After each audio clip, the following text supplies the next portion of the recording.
Everyone, I am doctor Supriya, practising gynaecologist. आज मैं बात करूंगी कि प्रेगनेंसी में कुल कितनी सोनोग्राफी करानी चाहिए और कब कब करानी चाहिए।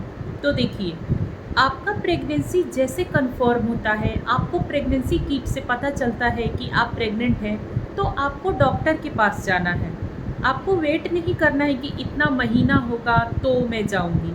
आप जैसे डॉक्टर के पास जाएंगे, डॉक्टर आपको कुछ ब्लड टेस्ट और एक सोनोग्राफी लिखेंगे। ये सोनोग्राफी ज़रूरी इसलिए होता है कि हमें जानना होता है कि आपका बच्चा सही से बना है, बच्चे के अंदर धड़कन आ गई है कि नहीं, और बच्चा सही जगह पे यानी कि बच्चेदानी में ठहरा है कि नहीं।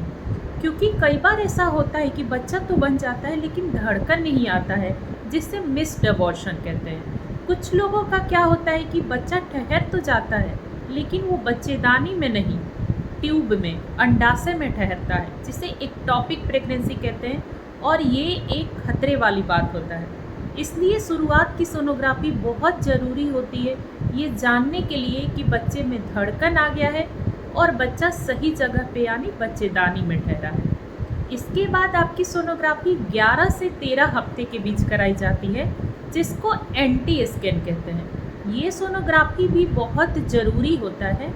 इस सोनोग्राफी से हम देखते हैं कि आपके बच्चे में कोई जन्मजात विकृति, कोई सिंड्रोम का, जेनेटिक बीमारी का खतरा तो नहीं है। क्योंकि कुछ लोगों के बच्चों में down syndrome, Edward syndrome, Patau syndrome जैसे जन्मजात ये सिंड्रोमिक बीमारी होते हैं। तो इसका पता करने के लिए हम एंटी स्कैन आपको एडवाइस करते हैं। उसके बाद जो सबसे ज़रूरी सोनोग्राफी होती है वो आपके प्रेगनेंसी के 18 से 24 हफ्ते के बीच होती है, जिसको हम टारगेट स्कैन या एनोमली स्कैन या फिर लेवल 2 सोनोग्राफी कहते हैं। इस सोनोग्राफी में बच्चे के सारे अंग का बनावट का पता चलता है कि बच्चा का ब्रेन सही से बना है, बच्चा का दिल सही से बना है, बच्चे की किडनी सही से बनी है, बच्चा का हार्ट, बच्चा का आंत, पेट, सारे अंगों के बनावट के बारे में इससे जानकारी मिलता है। अगर मैं आपको कहूँ कि पूरे सोनोग्राफी में सबसे ज़्यादा ज़रूरी जो सोनोग्राफी होता है ना, वो ये एनोमली स्कैन लेवल 2 स्कैन होता है।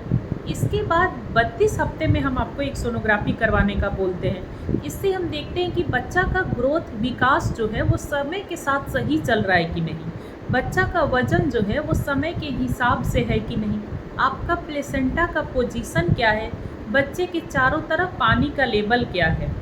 उसके बाद एक सोनोग्राफी हम आखिरी में करवाते हैं। आखिरी सोनोग्राफी जो होती है वो ये जानने के लिए होती है कि आपकी डिलीवरी नॉर्मल होगी या सीजेरियन होगा। इसमें हम प्लेसेंटा का पोजीशन देखते हैं कि प्लेसेंटा कहाँ है, बच्चे के चारों तरफ पानी का मात्रा क्या है, बच्चा का वजन कितना है। तो ये सारी ज़रूरी इन्फॉर्मेशन से हम समझते हैं कि बच्चा का नॉर्मल डिलीवरी होगा या फिर सीजेरियन करना पड़ेगा। तो आखिरी में आपका 36 वीक, 37 वीक पे एक सोनोग्राफी करवाते हैं। तो इस तरीके से कुल 5 सोनोग्राफी ज़रूरी होती है हेल्दी प्रेगनेंसी के लिए। पहली सोनोग्राफी जैसे आपका प्रेगनेंसी कंफर्म हो तब। दूसरी सोनोग्राफी 11 से 13 हफ्ते के बीच में।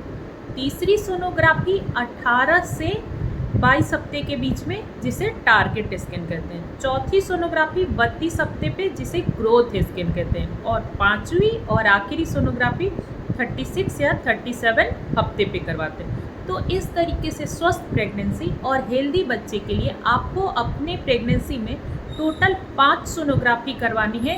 क्यों करवानी है और किस समय करवानी है, ये आपको मैंने बता दिया है।